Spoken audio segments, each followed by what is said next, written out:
onde você ande, onde você vá, cante, vibre e ame, sempre semear a paz e o amor. Onde você for, semeia a paz do amor, como Jesus ensinou. Mocidade viva, sementeira de amor, sorriso da casa espírita, flor no jardim do Senhor, semeia a paz do amor. Onde você for, semeia a paz do amor, como Jesus semeou.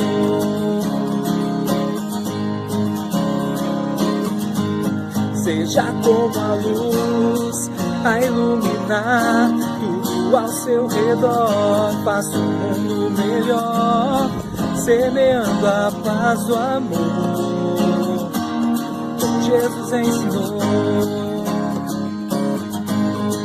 Semeia a paz do amor, como Jesus semeou.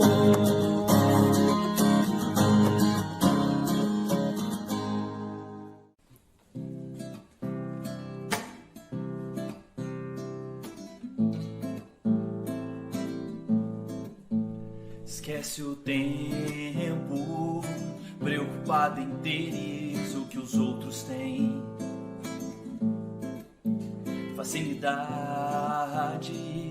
que na aparência os tornam mais felizes. Seja grato por tua vida, crê em Deus, em mim também. Valoriza com ternura todos que te querem bem. Amar é ser mais livre, liberdade é condição pra alcançar felicidade, seja nesse mundo ou não. Esquece o tempo nos ritos dessa ilusão constante de que viver pro mundo é o bastante. Talvez chamar meu nome não passasse de uma simples convenção. Esquece o tempo marcado pelo orgulho e a vaidade. Erraste por não ter a humildade de admitir tuas faltas, de dobrar-te ao pedido de perdão. Esquece tudo e vem, senta ao meu lado. Nós precisamos conversar. Meu fardo é leve, a escolha é tua. Não perca o tempo de mudar. Esquece tudo e vem, senta ao meu lado. Nós precisamos conversar. Meu fardo é leve, a escolha é tua. Não perca o tempo de mudar. Então vamos fechar os olhos, todos os encarnados e os desencarnados que aqui estão presentes. Amorável Jesus, derrame suas vibrações amorosas, Senhor Jesus, sobre nós. Nesta noite de tratamento espiritual, Senhor Jesus, que possamos absorver, Senhor Jesus, as suas vibrações de amor, de cura, Senhor Jesus, da espiritualidade maior que está sob seu comando no Centro Espírita Irmão Áureo, Senhor. Faça de nós, Jesus, pessoas melhores, que possamos aprender a perdoar, Senhor Jesus, retirar do nosso coração o egoísmo, o orgulho, fazer uma limpeza fluídica em todos nós, Senhor, nas nossas almas. Queremos também pedir, Senhor Jesus, misericórdia para nossas faltas, Senhor, e rogar a Ti que ampare nosso palestrante da noite, que ele possa estar sintonizado com a sua mente amorosa, Senhor, e possa nos falar do seu Evangelho, que nós possamos compreender e colocar em prática em nossas vidas. Com a sua permissão, Jesus, a permissão da equipe espiritual do Centro Espírita de Irmão Áureo, nós damos por iniciada a nossa reunião pública da noite, pedindo mais uma vez, Senhor, misericórdia por todos nós, Senhor, que assim seja.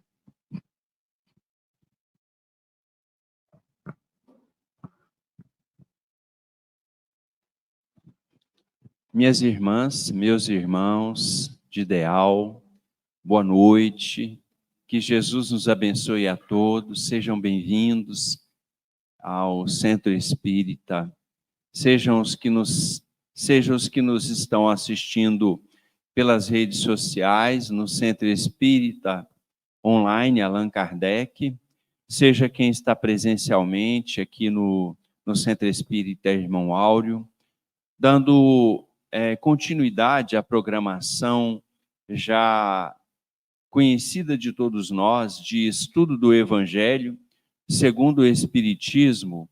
Nós estamos no capítulo 12, aquele cujo título é Amai os vossos inimigos. A palestra da noite tem por tema os inimigos desencarnados. São itens 5 e 6 deste capítulo 12. Então, o tema, repetindo, é os inimigos desencarnados. Para falar para nós sobre o tema, nós vamos convidar já a palestrante da noite, é a Cristiane Pereira, é uma trabalhadora aqui do Centro Espírita Irmão Áureo, e então, a qual nós convidamos para se aproximar. Seja bem-vinda, é uma trabalhadora do Instituto da Criança, que vai falar para nós até às 20h30. Após, nós temos 10 minutos de perguntas de vocês que estão aqui presencialmente, de vocês que estão nos assistindo através das redes sociais, podem usar o chat para poder elaborar a pergunta de vocês em torno do tema. No final, nós teremos 10 minutos para responder. Boa palestra para nós. Boa noite, meus amigos, minhas amigas que estão aqui presencialmente, aqueles que estão virtualmente, que nós possamos sentir a presença luminosa de Jesus, que com certeza está aqui conosco. Bom, para falar desse tema, os inimigos desencarnados, nós queremos começar fazendo a seguinte pergunta: nós temos inimigos? Será que nós temos inimigos? Aí alguns vão dizer assim, não, que eu me lembre, que eu saiba, eu não tenho nenhum inimigo, graças a Deus, nessa existência.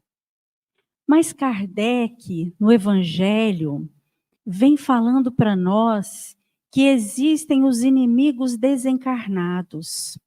Porque quando essa pergunta é feita para a gente, se nós temos inimigos, imediatamente nós imaginamos, pensamos nas pessoas encarnadas, aqueles da nossa convivência, aqueles que passaram pela nossa vida. Mas aí Kardec faz uma revelação para nós, que existem aqueles que são os nossos inimigos, os nossos desafetos, que já estão desencarnados. Então, onde eles estão? Quem são eles? E para a gente refletir sobre isso, nós precisamos compreender algumas verdades que o Espiritismo nos revela. A primeira verdade é a da imortalidade da alma. Quando nós compreendemos que apenas o corpo morre e que o espírito sobrevive à morte, ou seja, o espiritismo matou a morte não existe, apenas o corpo físico que se aniquila, nós começamos a entender o que Kardec quis nos dizer a respeito dos inimigos que estão do outro lado, que estão do lado de lá. E com a imortalidade da alma, quando morremos, nós continuamos a ser aquilo que nós éramos aqui.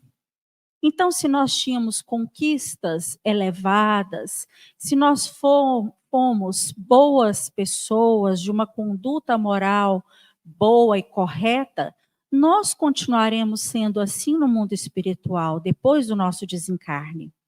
Mas se nós não temos conquistas morais, ou se elas são muito poucas, se nós somos ainda pessoas que cultivamos o ódio, que cultivamos a raiva, que cultivamos a vingança, se somos ainda espíritos maus, nós continuaremos sendo assim na nossa individualidade após a nossa morte, porque a morte é só do corpo físico e o espírito continua a viver.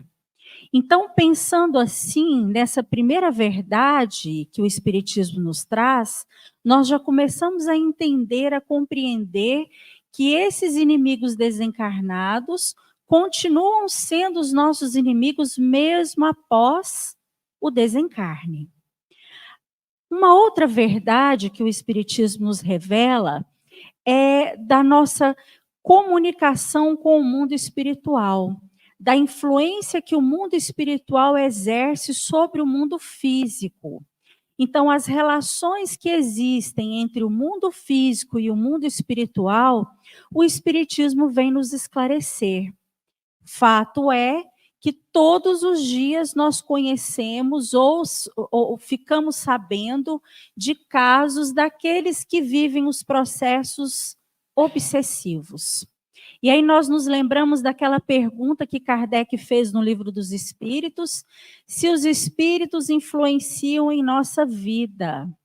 E os espíritos respondem a Kardec que influenciam muito mais do que imaginamos, que ordinário são eles que nos dirigem. Ou seja, em primeira ordem, em primeiro grau, normalmente são os espíritos que dirigem a nossa vida, o nosso pensamento. Então, passamos a compreender um pouco mais nesse sentido com relação aos nossos inimigos desencarnados. E uma terceira verdade que o Espiritismo traz é que o mal não dura para sempre, graças a Deus, né? Que o homem é transitoriamente mal, que ele não será mal eternamente. Então, aquele hoje que é considerado meu inimigo, seja ele no plano físico ou no mundo espiritual, ele um dia se tornará bom. Ele um dia haverá de nos perdoar, de se redimir, de mudar o seu rumo e de buscar a felicidade junto a Jesus, porque esse é o caminho de todos nós. Todos nós caminhamos para Deus, todos nós caminhamos para a felicidade e nenhum de nós será eternamente mal. Então, esses três princípios, essas três verdades que o Espiritismo traz, nos consolam muito, porque nós sabemos que essa transitoriedade da maldade não vai durar para sempre, ela é passageira. Ela durará até o tempo em que nós nos cansarmos de sermos maus, daquele que se diz inimigo, daquele que quer a vingança. Então, Kardec coloca o seguinte: ainda outros motivos tem o espírita para ser indulgente com os seus inimigos.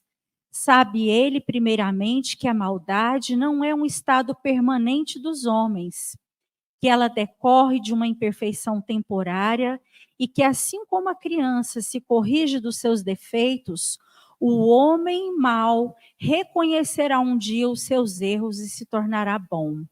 Quando é que isso vai acontecer? Depende. Depende da vontade daquela criatura. Vai chegar um momento em que o espírito, seja ele encarnado ou desencarnado, ele vai se cansar do mal. Ele vai se cansar da vontade de se vingar. Ele vai se cansar da maldade. E aí ele busca um novo caminho, ele busca um novo rumo para a sua existência. A vingança passa de uma existência para outra. Então, se aquele indivíduo desencarnou com sentimento de raiva, de ódio, querendo se vingar de alguém, lá no mundo espiritual ele continuará assim, até que ele queira se modificar, até que ele queira perdoar. Como nós dissemos no início, nós vamos ser no mundo espiritual exatamente o que nós somos aqui, as nossas conquistas morais ou as nossas imperfeições. Sabe também que a morte apenas o livra da presença material do seu inimigo, pois que este o pode perseguir com seu ódio, mesmo depois de haver deixado a terra. Que assim, a vingança que tome falha ao seu objetivo, visto que, ao contrário, tem por efeito produzir maior irritação, capaz de passar de uma existência a outra. Então, a vingança é falida. O sentimento de vingança, né, o ódio que nós guardamos, o repúdio que nós temos de algumas pessoas, de algumas situações, está fadado a acabar. E a vingança não nos leva a lugar algum, senão ao sofrimento, senão à dificuldade, até que venhamos querer a nossa mudança, querer a nossa melhoria. Então, a diferença daquele que odeia, daquele que quer se vingar, a diferença dele, do espírito com a alma, que é o espírito encarnado, é apenas a matéria. Quando o espírito desencarna com esse sentimento do ódio e da vingança, ele tem muito mais possibilidade de fazer o mal, porque ele está livre. Ele está livre da matéria. Então, também é uma ideia equivocada quando nós almejamos, por exemplo, a pena de morte em um país. Quando nós almejamos, quando nós desejamos, ou quando aquele país legaliza a pena de morte, o que ele está fazendo?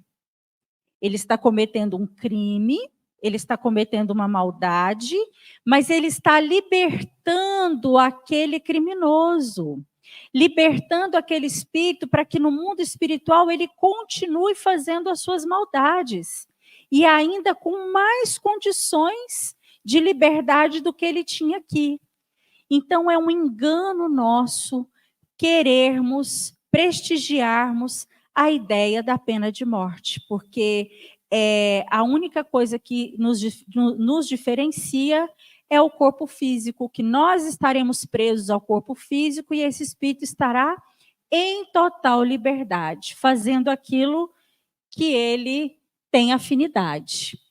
O sangue alimenta o ódio. Cabia ao Espiritismo demonstrar, por meio da experiência e da lei que rege as relações entre o mundo visível e o mundo invisível, que a expressão extinguir o ódio com o sangue é radicalmente falsa, que a verdade é que o sangue alimenta o ódio mesmo no além-túmulo. Então, Kardec vai reafirmando cada vez mais para nós que não compensa para o nosso coração, para o nosso espírito em progresso, o sentimento do ódio, o sentimento da vingança. Quando nós perdoamos, quando nós esquecemos uma ofensa, quando verdadeiramente nós não nos sentimos mais magoados, mais ofendidos, nós nos libertamos. Aquele que ofendeu, aquele que se diz o nosso inimigo, ele pode até continuar na sua maldade, na sua dificuldade, mas ele não nos atingirá mais, porque nós já verdadeiramente desculpamos, perdoamos e esquecemos. E o ódio, se nós mantivermos o sentimento da vingança e do ódio, nós vamos alimentando isso cada vez mais, e esse ódio, essa dificuldade pode perdurar por várias e várias reencarnações.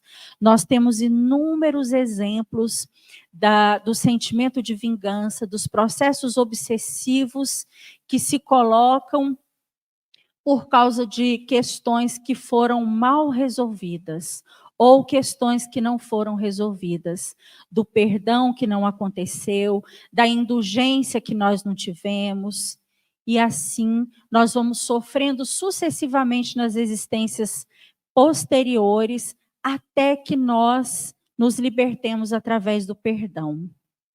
Jesus nos recomendou que nós reconciliássemos com os nossos adversários enquanto estivéssemos a caminho com ele.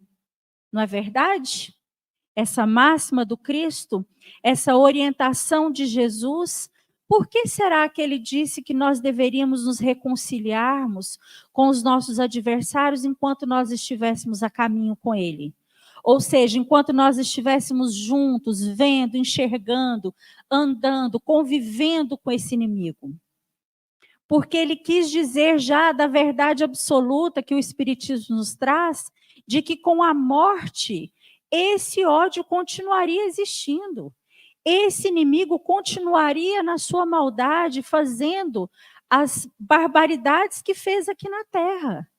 Então, é melhor que nós perdoemos, que nós nos reconciliemos com esse adversário aqui, para que nós não levemos além túmulo essa dificuldade que vai nos perturbar. Vai nos perturbar se formos nós o desencarnado, ou esse desencarnado vai perturbar a muitos quando ele desencarnar. Então, é melhor que nós resolvamos aqui estas questões, que podem ser questões pequenas, questões simples, ou podem ser questões difíceis, mas que na nossa condição já de conhecimento, daquele que já conhece o Evangelho de Jesus há mais de 2000 anos, nós temos o dever de melhorarmos, nós temos o dever de dar o primeiro passo rumo ao perdão, rumo à nossa felicidade. Porque aquele que perdoa é o mais feliz. Aquele que desculpa, ele tira um peso do seu corpo, ele tira um peso da sua mente. E aí nós nos lembramos de um caso que André Luiz nos conta no livro No Mundo Maior, da psicografia de Chico Xavier. Ele fala de um caso, de um processo obsessivo que durou 20 anos. André Luiz e os seus amigos vão a um hospital psiquiátrico fazer uma visita. Vão visitar um homem já na sua maturidade e que estava em um processo de perturbação, um processo de quase loucura, de subjugação, e por conta de um crime que ele cometeu na sua juventude. Ele trabalhava com o Camilo, esse é o Pedro. O Pedro trabalhava com o Camilo desde a infância, e o Camilo cuidava do Pedro como um filho, e chegou uma certa ocasião, o Pedro cobrou do Camilo a sua parte em dinheiro, que ele havia trabalhado ali para ele muitos anos e que ele merecia uma parte de todo aquele dinheiro que aquele empresário tinha.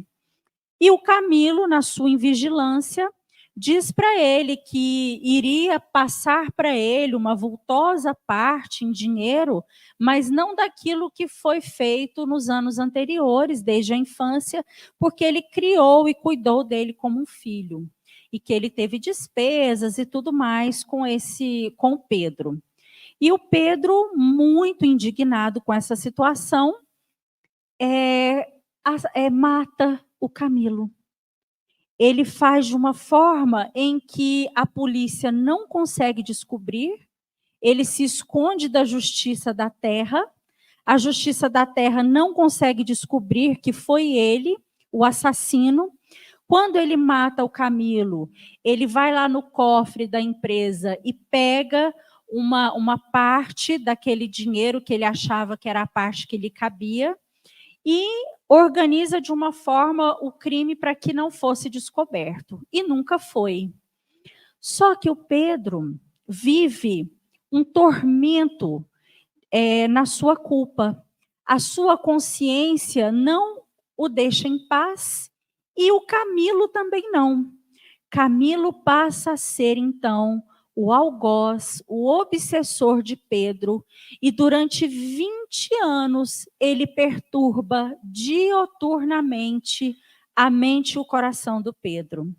Ele consegue fazer fortuna, ele consegue trabalhar, ele consegue se casar com uma mulher que era um verdadeiro anjo na vida dele, consegue formar família, é um ótimo marido, um excelente pai, mas aquela culpa não sai da sua cabeça e nem a influenciação que o Camilo exercia sobre ele com tanto ódio.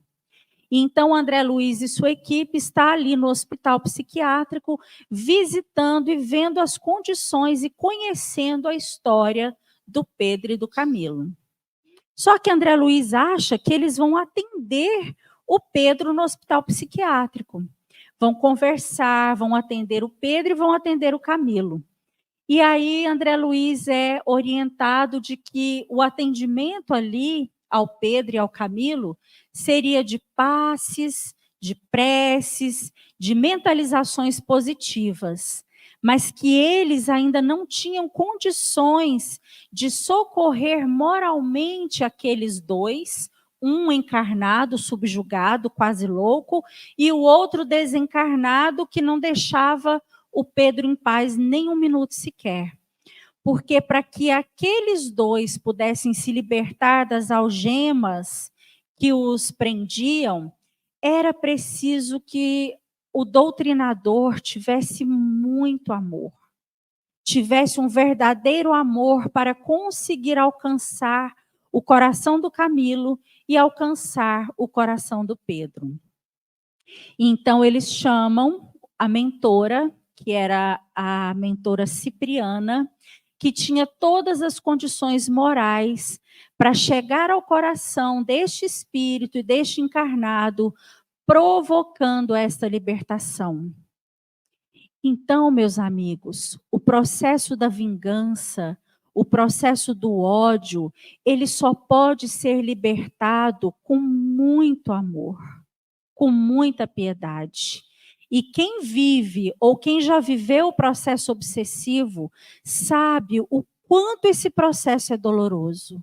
O quanto é difícil você viver dioturnamente num processo de perturbação espiritual, em que os espíritos não te deixam em paz, em que os espíritos perturbam o seu pensamento, perturbam as suas ações, te deixam sem energia, te deixam ridicularizado, desacreditado.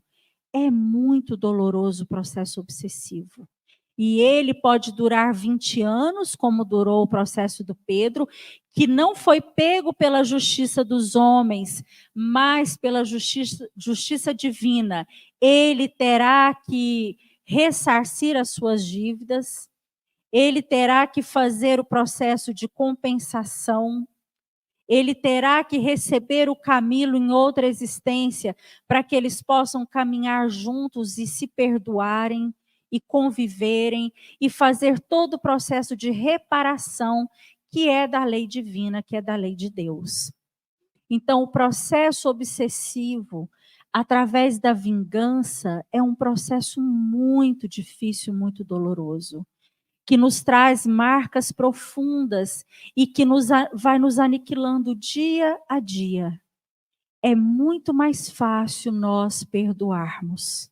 É muito mais fácil nós desculparmos, nós esquecermos, retirarmos do nosso coração a mágoa, retirarmos do nosso coração a indiferença e caminharmos juntos. Não significa, como o Evangelho diz, não significa perdoar que nós vamos ser o melhor amigo daquele que nós ainda não confiamos, daquele que se diz o nosso inimigo, que ainda nos quer mal.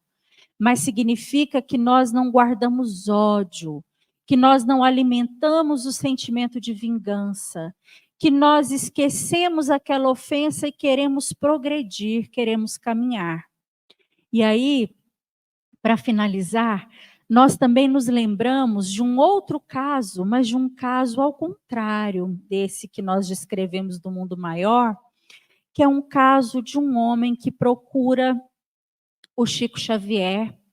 Ele chega um dia, naqueles dias de psicografia, em que o Chico Xavier psicografava inúmeras mensagens, e esse homem, muito amargurado, muito perturbado, chega para receber uma mensagem, para ver se recebia uma mensagem do Chico, para que o coração dele pudesse se acalmar, para que a consciência dele pudesse ter paz. porque ele não tinha um dia só de paz. E aí, todas as psicografias aconteceram naquela tarde e, ao final, algumas foram lidas. E uma delas começa assim: meu filho, eu estou aqui hoje para te dizer duas verdades. A primeira verdade é que eu não morri, apesar de você ter me matado. Quando isso é lido lá, vira aquele silêncio na plateia. Ninguém entende o que está acontecendo.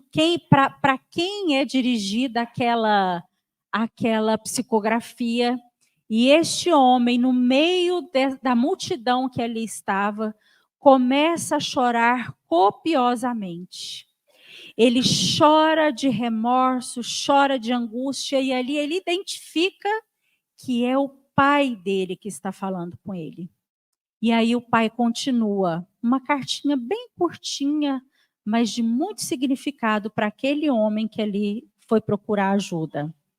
A segunda verdade, meu filho, que eu tenho para te dizer é que, apesar de você ter sido aquele que me envenenou para adquirir mais rápido a fortuna que nós tínhamos, eu, como pai, sempre te amei.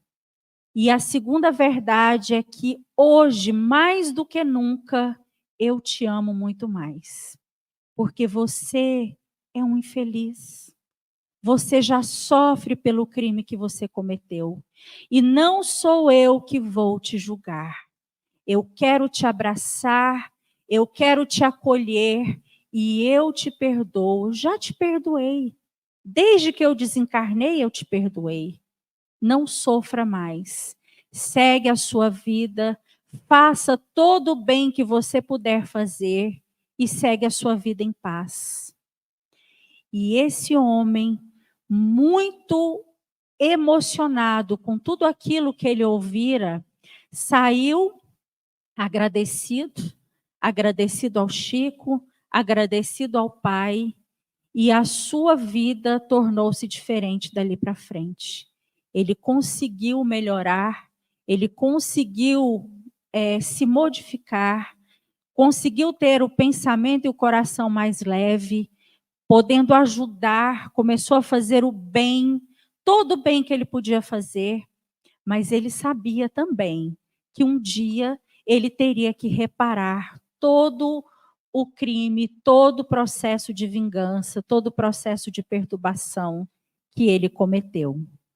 Então, nós temos aqui dois casos. Um daquele que se tornou o obsessor, o algoz do seu inimigo, do seu assassino, e o outro que amou ainda mais intensamente aquele filho equivocado. Então, meus irmãos, cabe a cada um de nós nos perguntarmos interiormente quem é que nós queremos ser.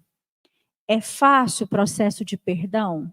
Não é fácil, mas ele é possível, desde que nós verdadeiramente queiramos perdoar. Desde que nós verdadeiramente queiramos tirar de nós essa mácula, esse peso que nos envolve, que nos perturbe. Mesmo que nós comecemos maquinalmente a orar pelos nossos inimigos, chegará um dia em que nós sentiremos verdadeiramente o coração aliviado e o coração sincero de querermos o bem daquele que ainda nos faz mal. Então comecemos hoje a orar pelos nossos inimigos, sejam eles encarnados ou desencarnados. Desculpemos aquela ofensa, perdoemos aquele familiar ou aquela pessoa que nos ofendeu muito, que nos magoou muito. Tiremos isso do nosso coração, que certamente nós seremos mais felizes. Que Jesus possa nos abençoar, nos fortalecer, nos dando as condições necessárias para que a gente tenha forças para aprender a perdoar e a desculpar.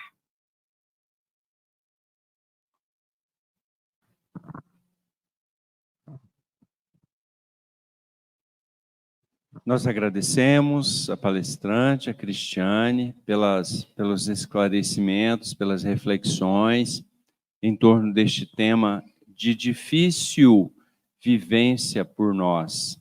Talvez não, com certeza, é o maior desafio que existe para o ser humano. É amar ao inimigo, é perdoar. Quando a gente é ofendido, é prejudicado, entre aspas, né? Sofre uma agressão ou um dano qualquer, a gente ter a força moral de perdoar. Mas é uma regra que Jesus nos recomenda, que Jesus nos coloca como sendo da lei: amai os vossos inimigos, né?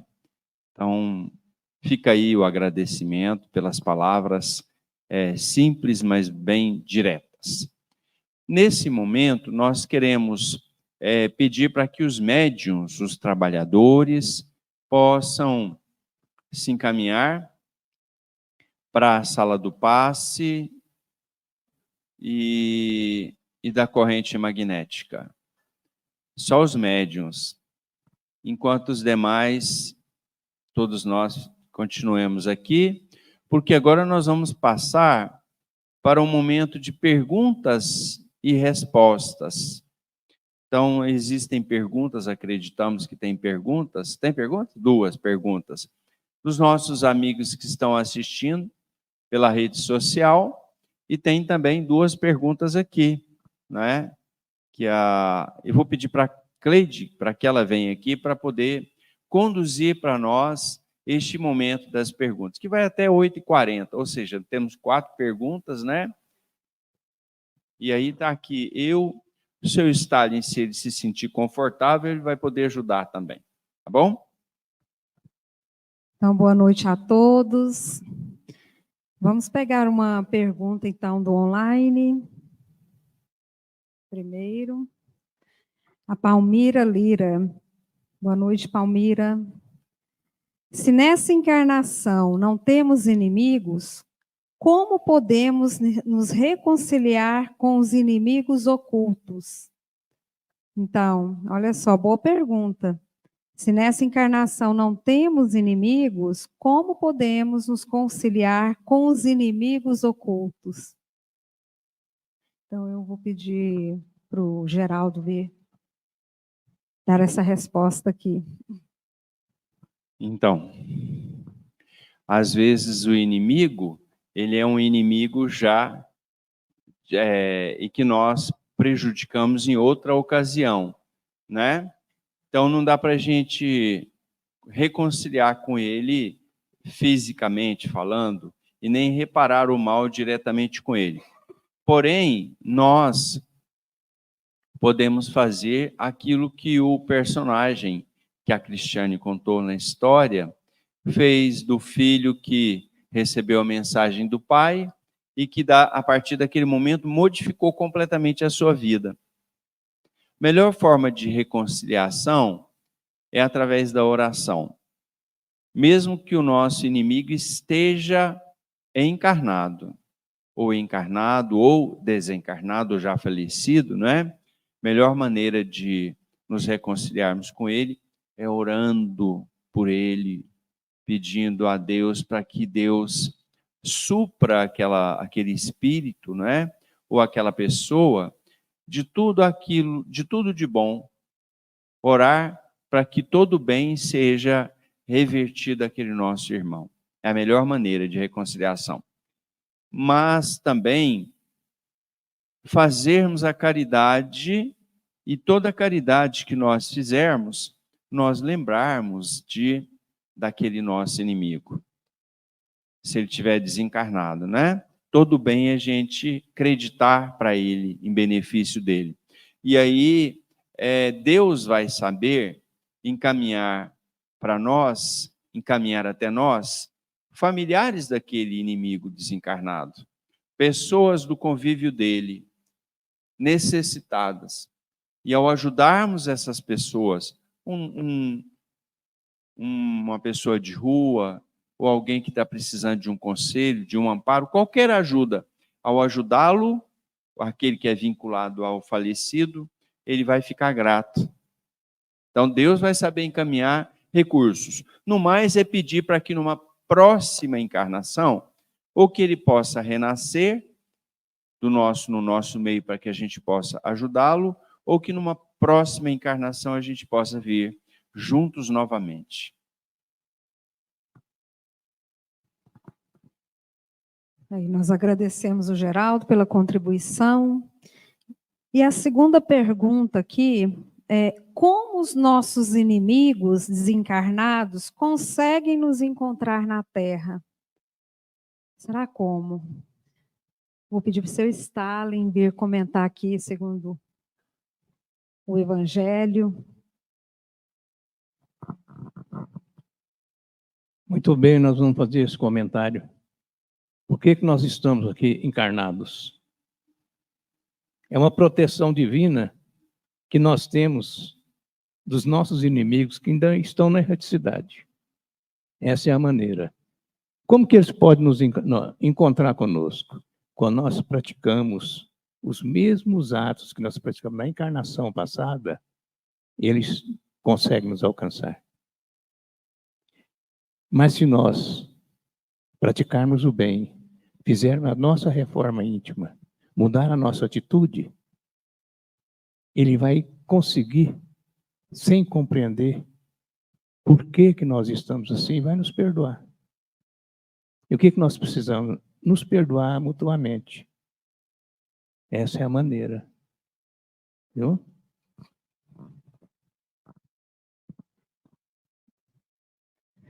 Muito bem, seu Stalin, que contribuiu aqui conosco também, é isso mesmo, né? Para as nossas imperfeições, pela nossa sintonia de pensamentos. E a outra pergunta do online, da Nelly Fernandes: como fazer para ficarmos livres dos inimigos? Acho que a Cristiane falou muito bem, ela pode vir aqui também nos auxiliar mais um pouco. Essa é a resposta que nós queremos. Nós queremos sempre uma receitinha fácil, né? Ficar livre do inimigo. E, na verdade, o nosso pensamento não deve ser esse. Né? Nós devemos não ficarmos livres do inimigo, mas fazermos do inimigo o nosso amigo, de conquistarmos. Porque se nós falamos da transitoriedade do mal, que ninguém é mal eternamente, então nós não podemos ver o inimigo como esse monstro, como esse ser que será eternamente mal. Então, não é nos livrarmos dele, é fazermos dele o nosso amigo, o nosso benfeitor. E existe um caso lá do Divaldo, do Máscara de Ferro, que eu acho que todos aqui conhecem, ou quase todos, que o Divaldo dá exatamente esse exemplo. O Máscara de Ferro era um obsessor que obsediava um inimigo do passado do Divaldo Franco, que o obsediava desde quando o Divaldo era criança, não o deixava em paz nem um minuto. Mas com o passar dos anos, e olha que foram muitos anos, por todos os benefícios que o Divaldo prestou à comunidade, o Máscara de Ferro foi arrefecendo. Mas chegou um momento em que o Divaldo recebeu nos braços e adotou como filha aquela que tinha sido a mãe do Máscara de Ferro na reencarnação anterior. Então, essa mudança moral do Divaldo, esse gesto de caridade, esse gesto de amor para aquela que foi mãe do Máscara de Ferro na reencarnação passada, ele fez com que o Máscara de Ferro o perdoasse e tornar-se o seu amigo. Tão amigo que virou o guarda-costas espiritual do Divaldo, que o Divaldo fala, né? Então, não é a ideia de nos livrarmos do inimigo, é de conquistarmos o inimigo, de conquistarmos mais um amigo.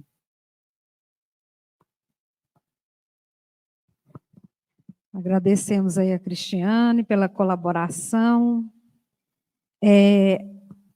A última pergunta, ela já foi contemplada em outras respostas aqui, mas podemos comentá-la.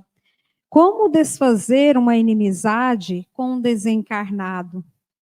Então, o seu Stalin falou, o Geraldo, a Cristiane, durante toda a palestra, é com a nossa mudança de atitude, é conquistando esse inimigo, fazendo o quê?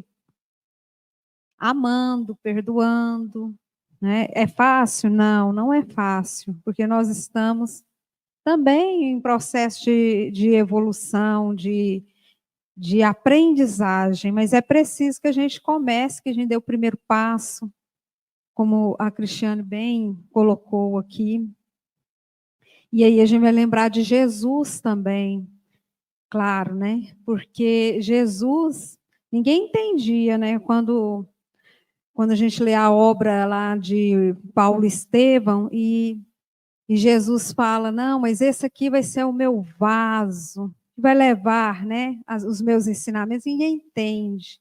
Ele é precioso para mim, Saulo é precioso para mim.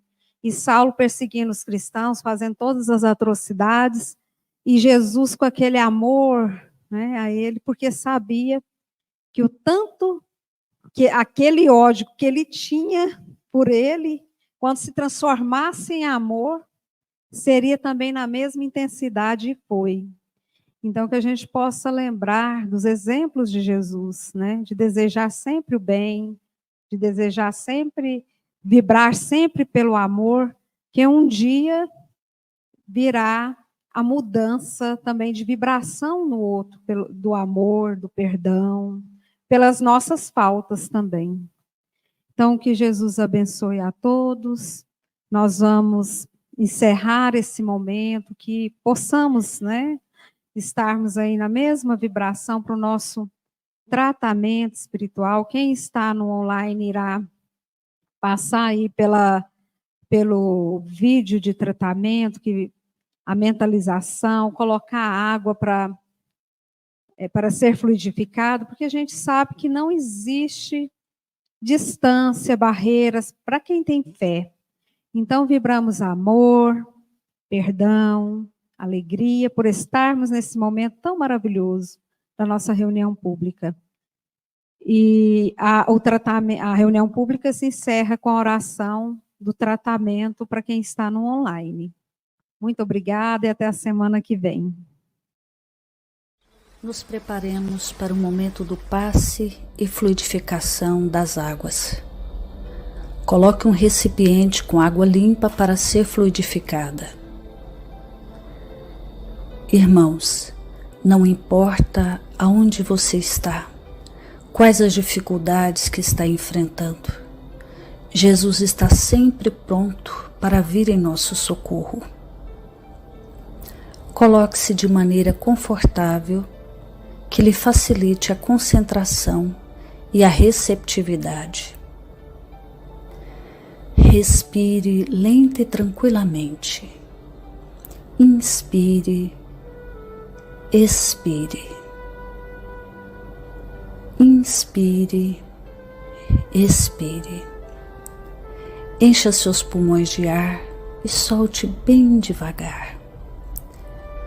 Deixe que energias de tranquilidade e paz penetrem seus pulmões, circulem por todo o corpo. Sua alma, em harmonia com o corpo, se sente tranquila e em paz. Mentalizemos a passagem de Jesus.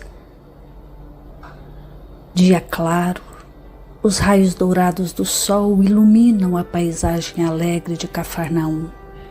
Casario branco, trepadeiras multicoloridas e pássaros saltitantes enchem a paisagem de otimismo. A notícia das curas atraía a multidão dos necessitados. Subitamente Jesus aparece, esguio e belo. A túnica desce-lhe até os pés.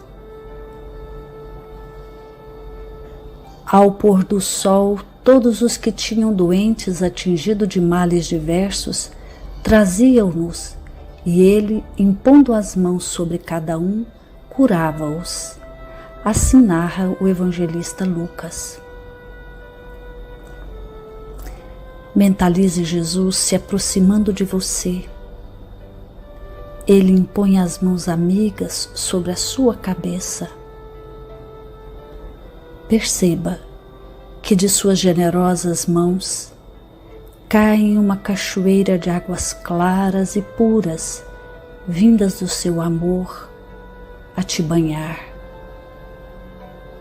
Derramam-se em sua cabeça, descem pelos ombros, banham todo o seu ser, te trazendo paz, serenidade, equilíbrio.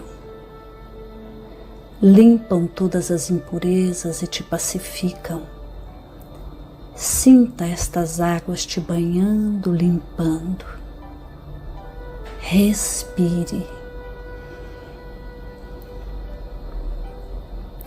Mentalize agora Jesus como sol diante de você. Sua luz, seu calor te envolvem. Sinta as energias curadoras que emanam do Cristo em sua direção.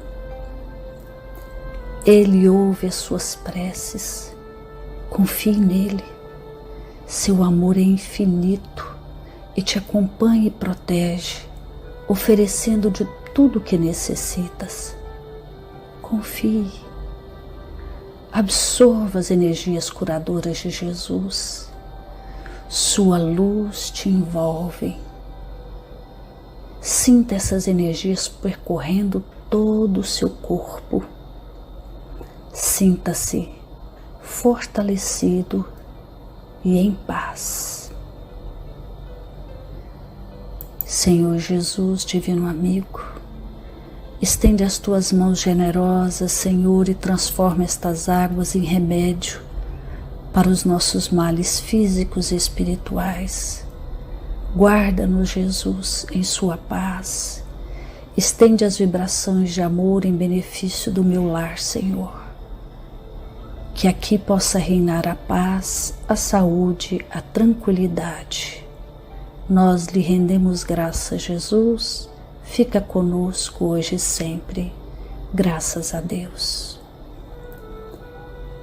Faça uso da água fluidificada.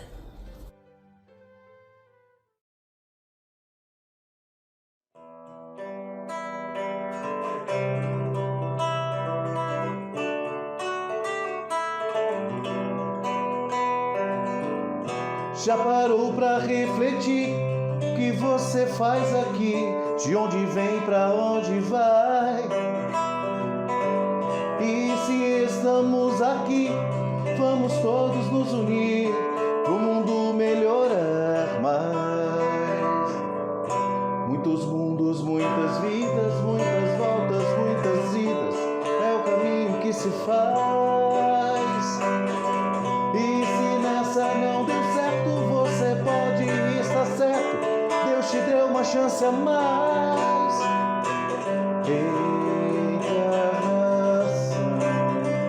Questão de justiça. Se você errou aqui, volta pra reconstruir tudo que ficou pra trás. Encarnação, questão de justiça. Se você errou aqui, volta pra reconstruir tudo que ficou pra trás. Já parou pra refletir o que você faz aqui? De onde vem, pra onde vai? Se estamos aqui, vamos todos nos unir pro mundo melhorar mais. Muitos mundos, muitas vidas, muitas voltas, muitas idas, é o caminho que se faz. E se nessa não deu certo, você pode estar certo, Deus te deu uma chance a mais. Encarnação, questão de justiça. Se você errou aqui, volta pra reconstruir tudo que ficou pra trás. Encarnação,